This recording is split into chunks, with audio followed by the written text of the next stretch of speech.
बहुत इत्मीनान से और इस वीडियो को पूरा देखिए, जिसके चलते आपको जो चेतावनी, देखिए मेन जो मेरे पास फैट होता है वो होता है नाभ और नाभ के नीचे। सबसे ज्यादा फैट जो मेरे पास होता है, जो फैट का भार मेरे पास होता है, इसके लिए जब तक मैं लेग रेज नहीं करूंगा लोअर एब्डोमेन पे मैं लोड नहीं दे पाऊंगा। चूंकि मेरे पास वेट ज्यादा है, मैं अब एक्टिवली दोनों पैरों को अगर एक साथ उठाता हूं तो मेरे कमर में दर्द हो जाएगा। तो इससे बचते हुए हम कैसे करें घर पे? तो इसके लिए आप क्या कर सकते हो, आप किसी भी बैंड का, किसी भी बेल्ट का, टॉवल का या चद्दर का इस्तेमाल आप कर सकते हैं। तो मेरे पे मैंने टॉवल लिया है, मैं टॉवल यहां से ले लेता हूं। अब ये टॉवल लिया, अब ये टॉवल को मैंने ऐसे लगा दिया। अब घुटने, अब मैंने पैर सीधे कर लिए, ठीक है। अब पैसिवली अपने टॉवल को खींचते हुए मैं ऊपर लेके आऊंगा। Breathe out, 2 3 4। और पहले ही दिन पीछे पूरा लेके जाने का प्रयास बिल्कुल ना करें। शुरू के कम से कम 2 से 3 दिन आप बॉडी का बात मानो, जितना बॉडी एफोर्ड कर रही है रेज करने का पैसिवली भी, जहां तक आपको पेन ना हो वहां तक आप रेज करिएगा खाली। 4 ब्रीथ आउट 5 ब्रीथ आउट 6।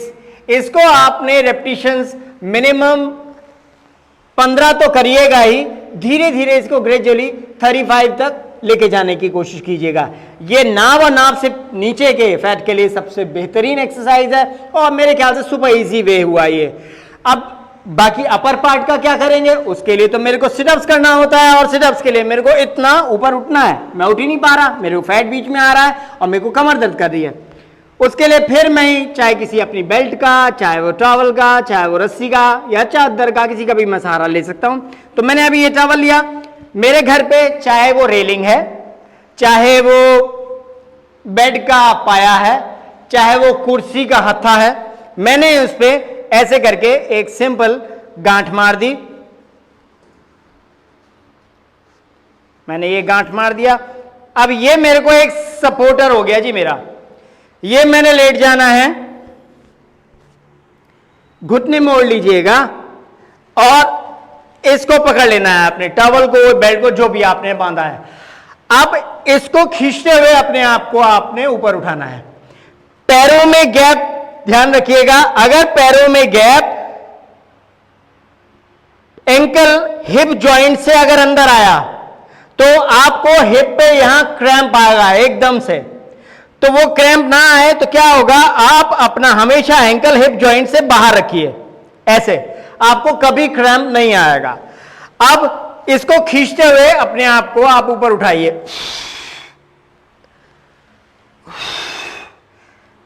75% आप इससे उठ रहे हो, 25% आपको काम करना पड़ रहा है, लेकिन 25% आपको पेट को काम करना पड़ रहा है सेफेस्ट वे में, आपके बैक पे भी लोड नहीं आ रहा है। 3 ऊपर उठेंगे तो ब्रीथ आउट, नीचे आएंगे ब्रीथ इन 5। इसे भी मिनिमम 15, धीरे धीरे 35 तक जाने की कोशिश कीजिए और पेयर में करिएगा। एक सेट आपने लेग रेज का किया, एक सेट सिटअप्स का कर लिया, फिर एक सेट लेग रेज का, ऐसे 3 शुरुआत सिंगल पेयर से करिएगा। 3 दिन ऐसे ही करिए, फिर उसके बाद चौथे दिन आप 2-2 सेट कर लीजिए। मैक्सिमम आपने 3 सेट तक लेके जाइए और फिर हर सेट में नंबर ऑफ रेपिटेशंस आप बढ़ाते रहिए। 15 to 35 तक जाने का प्रयास कीजिए।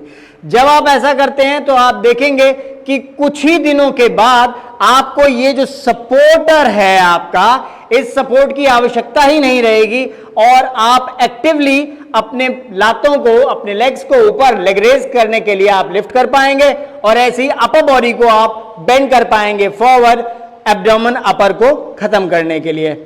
अब बात एक और ये विशेष बात है कि ज्यादातर देखा गया है कि हमारे हिंदुस्तान में जब कभी भी फैट किसी के पास ज्यादा है, ज्यादा मतलब आप ये समझ लीजिए कि मैं 5.5 फीट का बंदा है और वो बॉडी वेट लेके बैठा हुआ है 85-90 से ऊपर, तो ऐसे में उसको बैक इश्यूज भी ज्यादा आ ही जाया करते हैं कि कमर में दर्द रहता है उसको, और या डिस्क का कोई इशू है।